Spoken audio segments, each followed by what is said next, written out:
How's it going, people? Salmon Slabber here, and it's been a couple of days since the last Max update. And well, I just kind of fancy making a video. It's pretty early in the morning, I've just woken up, so yeah, you'll have to forgive my randomness. So, since the last one, let's start off with the Max update, shall we? Well, pretty much all I've got is 97 mining, so nothing massively spectacular. Although I am just under 2 mil away from 99. So yeah, still quite a bit left. Fair shout. That's the equivalent again, like 1 to 80, roughly. So yeah, quite a lot. But anyway, I am close to a hunter level and an agility level, and I'm not far from a thieving level either. And farming's coming up pretty close. But the main reason for this video, and I'm sure you're all kind of wondering, what is my cunning plan?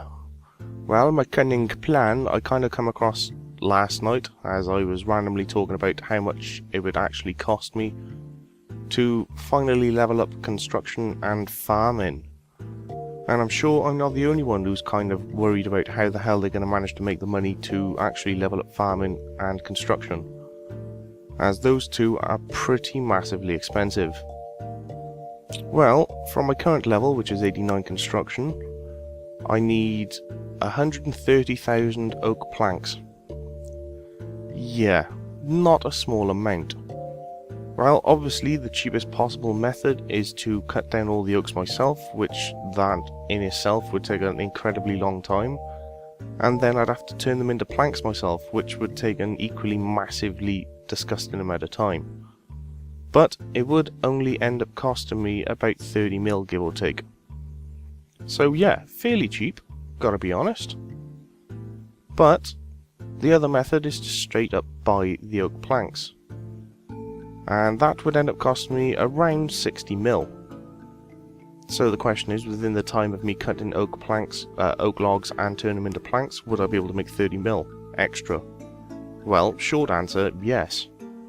So with that in mind, I then turn my mind to farming. I'm currently 95 farming, and we're not far from 96.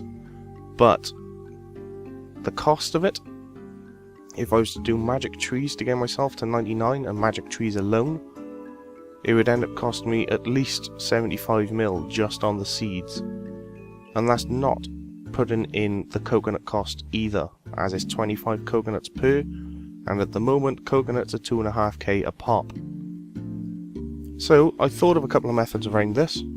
The first one of which is to keep my fruit tree plants just full of coconuts, and while I'm leveling up all these other skills, go around every couple of hours. I'm doing it on every 3 because morchellas take 3 hours to grow, and pick up coconuts that way while using a giant ent. Well, turns out that way gets me about 40 coconuts per, and let's say you play 6 hours a day, give or take, is about 120 coconuts a day. So yeah, 340 mage trees I think it is. It's probably a bit less now actually, but for the sake of argument, let's say 300 mage trees, and then you need 25 per. So yeah, not exactly a small amount by any measure. And yeah, that alone would be probably about 60 mil worth of coconuts, and then top of that, the 75 mil worth of mage seeds is not looking very pretty. So, with that in mind, I need to make roughly 130 mil for farming, and a further 60 mil for construction. So, for the sake of it, let's say I need to make 200 mil. Yeah, just saying I need to make 200 mil already puts me off trying to get the max cape. So, with that in mind, and as such, in the background as you can see I'm doing QBD, although that was a pretty crap drop, never mind. I kind of, well, let's just say my mind wandered and just kind of thought about it. And here's what I actually thought about and came up with. If, for example, let's say on average you can plant 10 magic seeds a day, as it takes 8 hours for a tree to grow. So let's say as soon as you wake up, plant a tree, 8 hours later, check your trees and plant a tree again. And then you pass out next day, rinse and repeat basically. So with that in mind, that should take a month. And with that being a month, and say we need 10 magic tree seeds per day, that's 2.5 mil we need to make a day for magic trees. And then you add in the coconut cost, which is about 650k give or take, and we're now up to about 3.2. So, for the sake of safety and argument's sake, I need to make 3.5 mil a day in order for me to level up farming every single day. Now, on average killing this QED over the past couple of days, and bear in mind I'm only doing this an hour at a time with penance, I'm roughly making on average anywhere between 2 and 4 mil per hour, which is actually pretty good. And as I can do this multiple times within the day, I should easily be able to make this 3 mil I need per day to level up this farming. Well, with that said, if additionally I make an additional 3 mil, so on average making about 6.5 mil a day, I should, by rights, at the end of the month have enough money left over to be able to buy my construction as well. So, with that said, that's what I'm going to try and do. The only problem is, Jagex have kind of thrown a spanner into the works with this recent little post on the front page, which, in case nobody knows about it, basically they're going to nerf Regenerate and Rejuvenation. Regenerate is the one you use when you're out of combat and it obliterates your adrenaline to heal you, albeit only small amounts. It's about 200ish on average, depending on your max HP of course. Well, that's going to get reduced by 20%. So yeah, not a massive nerf, and nothing really spectacular, but a nerf nonetheless. Rejuvenation, on the other hand, is the defense ultimate ability, which if you have a shield equipped, then you can use it and it'll heal 40% of your max HP, which is pretty massive and at the moment is on a very short cooldown. So to combat that, they've decided to add a 5-minute read cast on it, or a cooldown, whichever way you want to put it. They're the only skills they specifically mentioned. On the other hand, they also mentioned that they're going to be buffing up bosses so they hit a bit harder and they're a bit harder to kill. On top of that, they're changing the way armor ratings and life bonuses work. Whereas at the moment it's kind of a linear path. If you just think of a straight line from a bottom left hand corner of a square to the top right, that is pretty much how it looks right now at this second.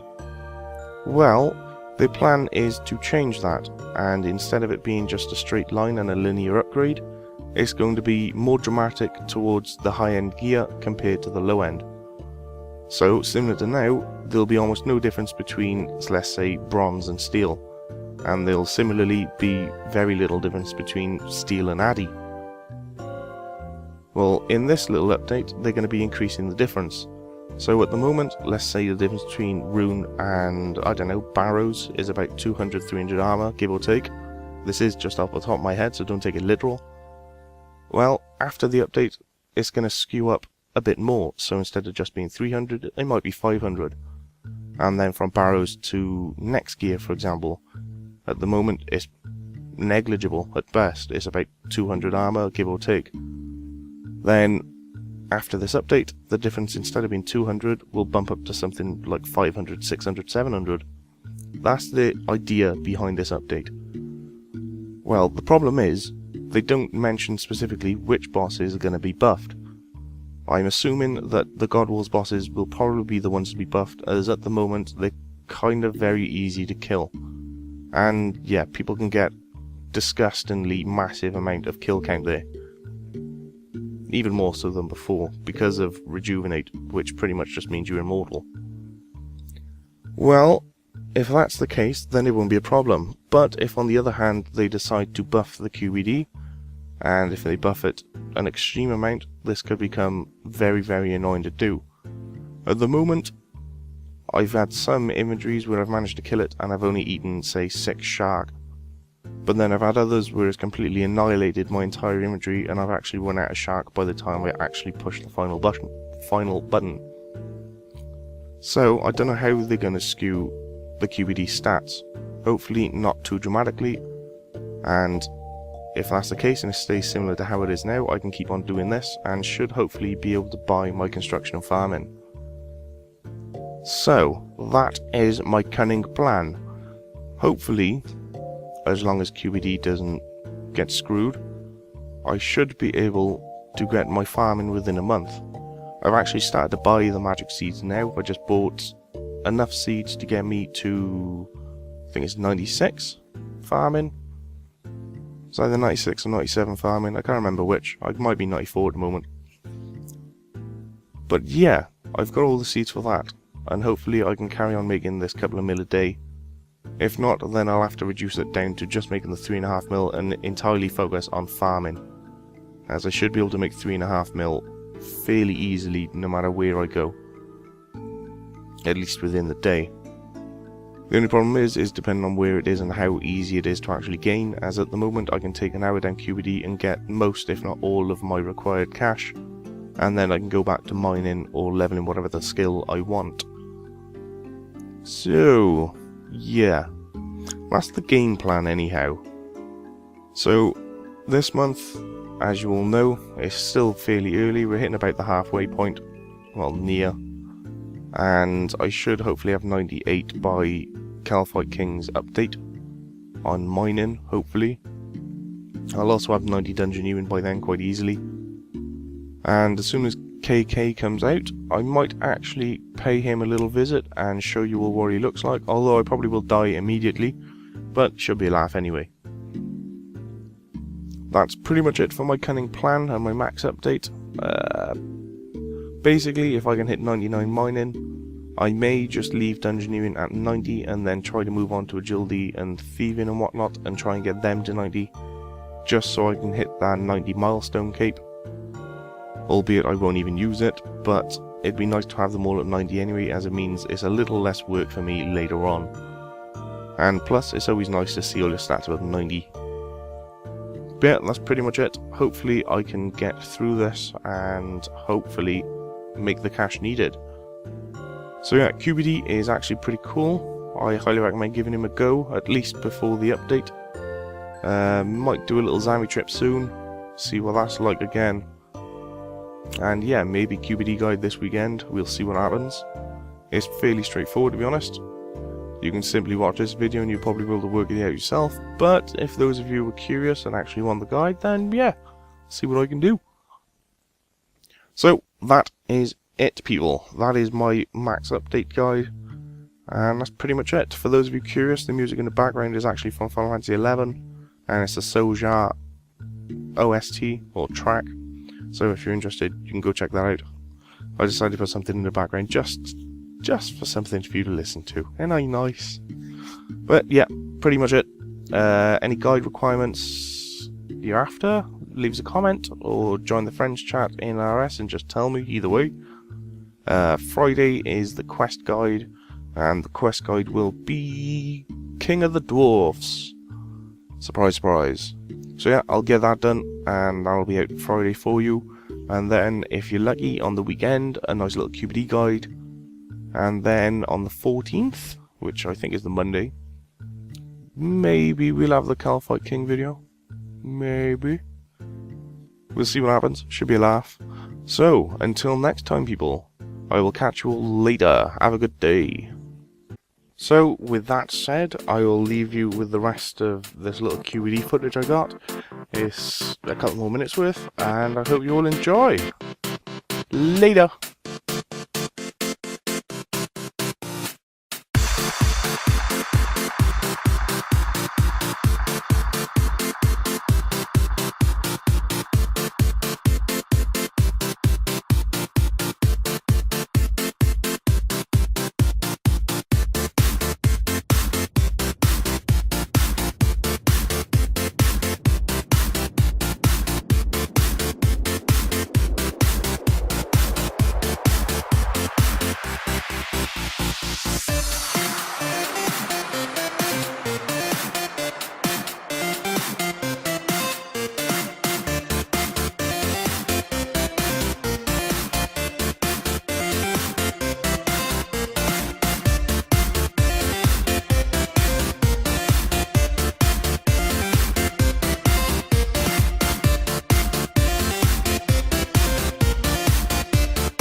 Every